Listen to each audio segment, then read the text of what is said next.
très important de maîtriser nos coûts et de réduire les coûts des solutions d'efficacité énergétique, des solutions d'énergie renouvelable.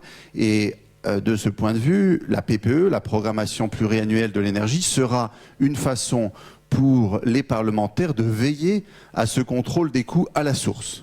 Parce qu'ensuite, on peut toujours essayer de tartiner les coûts entre les uns et les autres, mais la meilleure façon d'assurer l'économicité du système, c'est de travailler à la source sur les coûts, en prenant les bons vecteurs, les bonnes solutions d'efficacité énergétique, également en continuant à investir dans la recherche, le développement, l'innovation, qui sont une clé pour permettre aux énergies renouvelables de trouver toute leur place face à des énergies fossiles qu'elles ne vont pas remplacer totalement, mais dont elles sont un complément indispensable.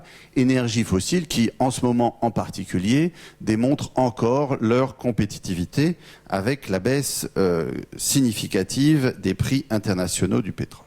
Pour permettre cette transition énergétique dans des conditions économiques les meilleures, l'efficacité des décisions prises et l'efficacité des signaux de prix.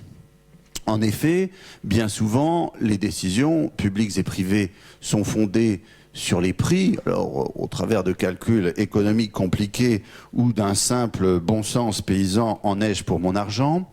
Si on veut que les bonnes décisions soient prises, il faut que les prix soient de bons prix. Et de bons prix, c'est des prix qui reflètent le coût des choses. Il faut d'un côté optimiser les coûts et de l'autre que les prix de chaque énergie, de chaque solution, reflètent les vrais coûts de chaque énergie.